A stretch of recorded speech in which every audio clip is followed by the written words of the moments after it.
4টে বাজে এখন, সকাল এখনো হয়নি, সকালে তো এখনো দেরি আছে, প্রায় 1.5 ঘন্টার মতো হবে। আজকে কোনোদিন আমি ভোরে উঠিনি, তবে আজকে দেখছি যে চারিদিক অন্ধকার হয়ে আছে। এটা কার্তিক মাস তা মনেই হচ্ছে না, মানে একদম ঠান্ডা নেই। আর ফুল তোলার ওই এটা তো চলে গেছে, ফুল আর আমরা তুলি না। Hello friends, welcome back to my channel. আশা করি তোমরা সকলে ভালো আছো, সুস্থ আছো, সাবধানে আছো।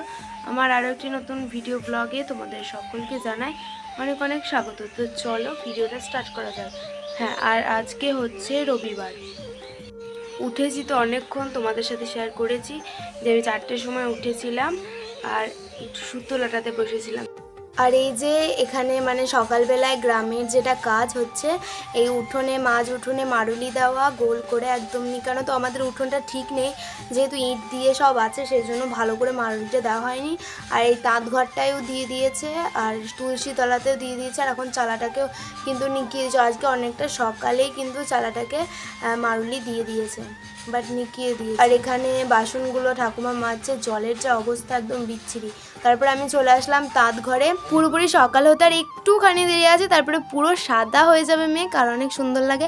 এখন কিন্তু প্রায় সকাল হয়নি। আর এখানে কচু গাছের এত অবস্থা খারাপ, কি বলবো, মানে গাছগুলোকে যতবার তুলছে ততবার বেশি বেশি করে গাছগুলো হচ্ছে। আর এখানে দেখো আমি সুতো পাকিয়েছি বলতে সুতোগুলো হচ্ছে লাটানো ফিরেন করা ঠিপি সুতো। তো মানে এতগুলো সুতো পাকানো হয়ে গিয়েছে, আর এখনও প্রচুর সুতো আছে। এখানে মোট 12 কেজি সুতো আছে। তারপরে আমি ব্রাশটা করে নিচ্ছি, তারপরে অন্য কাজের দিকে যাওয়া যাক। ব্রাশটা এখন তো সকালে করতেই হবে, ব্রাশটা তাড়াতাড়ি করে নিই, নয়তো আবার চোখ মুখ না ধুয়ে কোনো কাজ করলে না একটু ভালো লাগে না। আমার পিছনে যে ব্যাকগ্রাউন্ডটা দেখতে পাচ্ছ, ওখানটা একদম জাতা হয়ে গিয়েছে, মানে ওটা রং করাই ছিল হলুদ কালার। এবারে যখন প্লাস্টার করেছে, এদিকটায় আমাদের বাথরুম ছিল, মানে বাথরুম যাওয়ার, তো এটা এখন বুঝিয়ে দিয়েছে আর এটাকে প্লাস্টার করে এই কালার এখন হয়ে গিয়েছে, এখন এটাকে রং করা হয়নি। যাই হোক, চলো এখন ব্রাশটা তাড়াতাড়ি করে নিই। এদিকে আমার ব্রাশ করা হয়ে গিয়েছে, আর ভাইকে মানে মা কমপ্লেনটা করে দিয়েছে, আর ওকে আমি কমপ্লেনটা এখন দিতে চললাম। এখন কি বলে ঠিক নেই, উঠোনে বসে ও এখন খেলা করছে। সকালবেলা উঠে আজকে পড়া করেনি, তবে পড়াটা ঠিক টাইমে এখনও করছে। ওই যে ও এখন মানে পড়তে যাচ্ছে, তো সেই জন্য মানে পড়ার চাপটা আরও বেড়ে গেছে, পড়ার আগ্রহটা আরও বেড়ে গেছে। আবার শুনতে পাচ্ছি যেন ঝড় আসছে, কিছুদিন পর ঝড়ের নাম হচ্ছে মান্থা। এবার জানি না, ওটাই মানে দেখছিলাম, খবরে বলছিল, আমি খবর দেখি। এদিকে ভাই দেখো মানে কমপ্লেনটা খেতে যাবে, তখন কমপ্লেনটা গরম, আর আমার রাগ হয়ে গেছিলো যে ও কমপ্লেনটা কখন দিয়েছে করে। বাট ও যখন বললো যে আমার মানে কমপ্লেনটা গরম, আমি ওটাকে নিয়ে শ্বশুর করে চলে গেলাম, দুয়ারে দিয়ে রেখে দিলাম, দিয়ে আমি খেতে বসে পড়লাম মুড়ি। চলো এখন খাওয়া দাওয়া করে নিই, তারপরে আবার আসছি।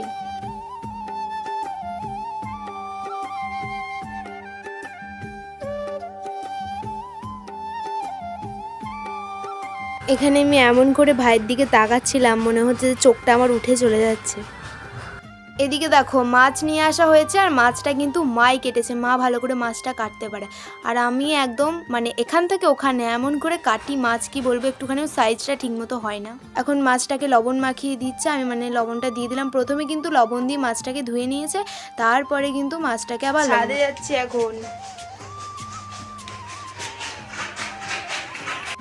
এই যে আজকেও সুতো ভাতাচ্ছে, সরি সুতো ভিজুচ্ছে, জল দেখো।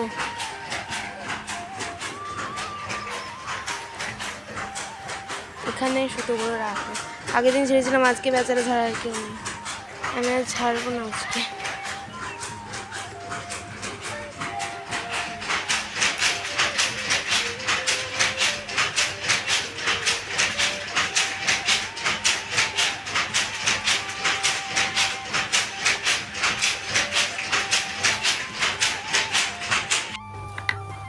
ছাদে থেকে এখন নিচেতে চলে আসলাম, আর নিচেতে এসে এখন সুতোটা ফিরেন করে নিচ্ছি, কারণ প্রচুর সুতো আছে এখনও, আর যদি সকাল সকাল না সুতোটা ফিরেন করতে বসি তাহলে শেষ হবে না। আর আমাদের বাড়িতে বা সবারই বাড়িতে, আমাদের পুরো পাড়াটা গ্রামটা মানে তাঁত চরকা চরকিতে পুরো ভর্তি। মানে তুমি যখনই থাকবে, ঘুমানোর সময়, খাওয়ার সময়, সব সময় আওয়াজ, খালি চরকা চরকি তাঁতের আওয়াজ। কিন্তু কিছু করার নয়, আওয়াজ বললেও হবে না, আমাদের এটা করে খেতে হয়, যতই কষ্ট হোক হোক, তবে আমাদের তাঁত যেহেতু বনে এবং মানে অভ্যাস হয়ে গেছে, আর যারা নতুন তারা মানে যদি দেখে যে তাঁতের আওয়াজ তাহলে তাদের অসহ্য লাগবে। কারণ এটা প্রথম প্রথম হয়, যখন আমাদের তাঁত ছিল না তখন আমরা ভাবতাম যে বাড়িতে যখন তাঁত আসবে তখন কিভাবে থাকবো, আর এখন ভাবি যে না, এটা মানে মনে হয় না যে কোনো আওয়াজ আসছে বলে। আর যখন ভয়েসে দিই তখন ওটাকে আবার শুনি, তখন আবার সেটাকে মিউট করতে হয়, নয়তো আবার ওখানটায় এডিটিং করে দিতে হয়, ভালো করে কেটে দিতে হয়, নয়তো তোমরা বলবে। কারণ আমি একদিন ভিডিও করছিলাম তখন সবাই বলেছে তাদের এত আওয়াজ কেন, কী করে থাকে আওয়াজ, অনেকজনই বলেছে, আবার শুনেছিলাম। যাই হোক, এখন ঘর দুটাকে ঝাড় দিয়ে দিচ্ছি। আজকে স্ট্যান্ডটাকে রেখে আমি পুরো আমি যেটাকে মানে যে ঝাড় দিই তো বারুন এগুলো সব কিছুই দেখায়, তো সেভাবে আজকে দেখালাম না। আজকে ক্যামেরাটা একদম নিচেতে ধরে আমি যে ঝাড় দিচ্ছি সেটাই আজকে দেখালাম, কারণ হাতে অত টাইম নেই সেই জন্য। এই যে আমার ভয়েসে তোমরা অলরেডি শুনতে পেয়ে গেছো যে তাঁতের আওয়াজ, ওটা আসবে। আমি ওই ঘর থেকে চলে এসেছি আর একটা ঘরে, তো অনেকটা দূরই হয়ে যাচ্ছে, তাও কিন্তু আশেপাশে তাঁত বুনছে সবাই, সেগুলোর আওয়াজ আসছে, তারপরে চরকার আওয়াজ আসছে, এগুলো হবেই। যাই হোক, এখন দুয়ারটাকে ঝাড় দিয়ে দিই। তো চলো এখন ঘর দূর মুছে তারপর আবার তোমাদের সামনে চলে আসছি। যেমন কথা সেরকম কাজ, চলে আসলাম ঘর দূর মুছে।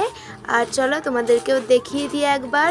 চলো তাহলে, এই যে এখন ঘরের দিকে যাচ্ছি, এই যে ঘরটা মুছে দিচ্ছি। দাঁড়াও লাইটটা জ্বালি, তবে ভালো করে বুঝতে পারবে তোমরা।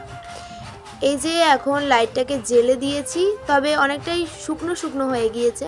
আর এখন লাইটটাকে অফ করে দিয়ে আমি বাইরে চলে গেলাম, কারণ বাইরে খুব ভালো করে বুঝতে পারবে। এই যে দুয়ারটা এখনও ভিজে ভিজে আছে, তার মানে ঘর দূর মোছা হয়ে গিয়েছে। আর এখানে দেখো মাছ, মানে অলরেডি একটা মাছ নিয়েছিল, ওটাকে কেটে রাখা হয়েছে। তারপর আবার একটা মাছ নিয়ে আসা হয়েছে, ওই মাছটা হচ্ছে পোনা মাছ, তো ওই মাছটা নিয়ে আসা হয়েছে। ওই মাছটাকে এখন কাটতে হবে, তারপরে একসাথে ভাজতে হবে। আমি আর আজকে মাছ কাটতে পারবো না বাবা, আমার হাতে যা লেগেছে। তারপরে দেখো কলতলায় বাসন, এখন বাসনগুলোকেও ধুয়ে নিতে হবে। আর এখানে হাঁড়ি ছিল দুটো, চা হয়েছে আর ওটা দুধ জাল দেওয়া হয়েছে। তো চলো এখন বাসনগুলোকে ধুয়ে নিই তাড়াতাড়ি। মানে বাসনগুলো এই সজলধারার জলের অপেক্ষায় রাখা ছিল, যখন জলটা দেবে তখন বাসনগুলোকে ধোয়া হবে, তার আগে ধোয়া হবে না। যাই হোক, আমি এদিকে বাসনগুলোকে মেজে নিচ্ছি, তারপরে তাড়াতাড়ি করে ধুয়ে নেব।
যাক, বাসন ধোয়া হয়ে গিয়েছে। আর এখন ওই ঢপটাকে এখানে রেখে দেব, কারণ জল তো পড়বে, সজলধারা জল নষ্ট করলে হবে না, তো ওখানে ওটাকে রেখে দিচ্ছি, জল পড়বে। এবার দৌড়ে নিয়ে চলে আসলাম বাসনগুলো। আর এই যে কুকার আছে এখানে, আর কিছু ছোটো ছোটো বাটি, তারপরে অনেক কিছু জিনিস আছে, আর এখানে হাঁড়ি আছে। আর এদিকে আমার ভাইয়ের পড়া কি বলছে, হোমওয়ার্ক করতে দিয়েছে ভাইকে, এখানে যোগ দিয়েছে, আর ফাঁকা জায়গায় পূরণ করো, এরপর ভি, তারপরে সি, তারপরে ডি আছে, তারপরে ডি ই হবে, আর এটা যোগ করতে দিয়েছে। আর ওগুলো যে বইটা নিয়ে আয়, দি বইটা দেখে দেখে দেখ, বইটা দেখলেই পেয়ে যাবি। এই যে এগুলো লিখতে দিয়েছে, ছোট তো এখন, ওখানে ভরা আছে দেখ, বইটা দিয়ে নিয়ে আয়, এখানে পেয়ে যাবি, লেখ। আমি এমনভাবে ক্যামেরাটা তুলেছি, মানে ওই দিকটাই তাকাচ্ছি ভাবে, আমি এমনভাবে ক্যামেরাটা তুলেছি, মানে আমি কি সবজি কাটছি সেগুলো দেখা যাবে। আর সেই আর কোথায় বা ক্যামেরাটা রাখবো, ওখানে রাখলে সেই এক কাজ। এখানে এখানে ঝিঙে, আজকে ঝিঙে দিয়ে তরকারি করবো। চলো তাহলে সবজিগুলোকে তাড়াতাড়ি করে কেটে নিই, অনেকটাই দেরি হবে বলতে গেলে। এখানে স্ট্যান্ডটা আমি কিভাবে রাখবো আমি নিজেও বুঝতে পারছি না। মানে স্ট্যান্ডটা যদি ছোট করি তাহলে আমার মুখটা আমাকে দেখতে পাবে না, আর যদি স্ট্যান্ডটা বড় করি তাহলে আমাকে দেখতে পাচ্ছ, আর সবজিগুলো যেগুলো কাটছি সেগুলো দেখতে পাচ্ছে না। এটা হচ্ছে সবথেকে বড় টেনশন। এখানে আমি কী করবো আমি নিজে বুঝতে পারছি না। প্লিজ তোমরা একটু ম্যানেজ করে নিও। তবে ক্যামেরাটা ঠিক মতো হচ্ছে না, তখনই ক্যামেরাটা এদিকে ঘোরাচ্ছি, তখনই ক্যামেরাটা ওদিকে ঘোরাচ্ছি, এই করছি মানে কি বলবো, এই করছি আমি তখন থেকে। আমার ঠিক মতো ক্যামেরা রাখা আর হচ্ছে না। এতক্ষণে মনে হয় একটু শান্তি হলো। ভিডিও করাও, যখন ভিডিওটা শ্যুট করে নিই সেটাও কিন্তু জ্বালা, এডিটিং করা তো আরও জ্বালা। কীভাবে শর্টগুলো আমাকে কেটে কেটে করতে হবে কি বলবো, যেখানে আছে কারেকশন করতে হবে। আর এই শ্যুটগুলো করা কোথায় রাখবো, কোথায় ভালো করে আসবে, কোথায় দিলে আমাকে এডিটিংটা কম করতে হবে, এগুলো ভাবনা চিন্তা করলে ভিডিও করছি।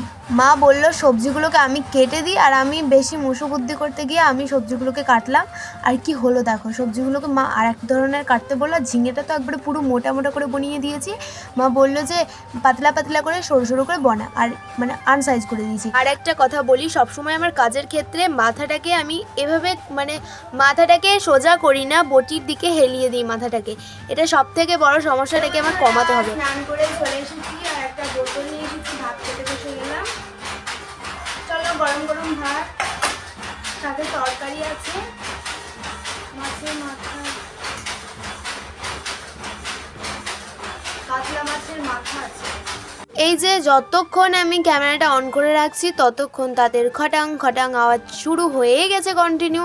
ভাবছি যে কখন কমবে, কখন আমি স্পষ্ট করে কথাটা বলবো। আর এটা কিন্তু অলরেডি আমাদের তাঁত নয়, পাশের তাঁত যারা বুনছে। তো আর এখন চলো ভাতটাকে খেয়ে নিই তাড়াতাড়ি করে। আমাদের তাঁত নয় বললাম শুধু, সেটাই ঠিক আছে। আর ওদের তাঁত বলছি সেটা নয়, সবার তাঁত সেটা আমাদের পাড়াতেই ধরো, আমাদেরও গায়ে লাগবে, যাই হোক না কেন। তাঁত না বললে খাবো কি, সেটাই না। তো যেটা কর্ম সেটাকে যদি ছুঁড়ে ফেলে দেওয়া হয় সেটাকে কি করে হবে। যাই হোক, ওখানে ভাত খেতে বসে জল খেয়ে, আমি তো ভাত খেতে বসে কখনো জল খাই না। আর এই দুদিন আমি ভাত খেতে বসে জল খাচ্ছি। জল তো আমি ভীষণ ভীষণ কমই খাই, জল আমি খেতেই চাই না। তো তার জন্য আমাকে মা বলে জল খেতে, আর আমার জল খেতে খুবই বিরক্ত লাগে। এখানে বিকেলবেলা হয়ে গেছে, আর এখন খেয়ে নিচ্ছি ফুচকা, টক টক ঝাল ঝাল মিষ্টি মিষ্টি ফুচকা। সরি, মিষ্টিটা নেই যদিও, টক টক ঝাল ঝাল। তেঁতুলের জলটা আমি আবার বেশি করে খাচ্ছি, তেঁতুলের জলটা খেতে বেশি ভালো লাগে। চলো তাহলে ভিডিওটাও এখানে শেষ করছি। তার আগে বলে যাই, সকলে ভালো থাকবে, সুস্থ থাকবে, সাবধানে থাকবে। ভিডিওটা কেমন হয়েছে একটা কমেন্ট করে জানাবে। আমার এই ছোট্ট চ্যানেলটিকে সাবস্ক্রাইব করে আমার পাশে থাকবে। তো চলো, টাটা।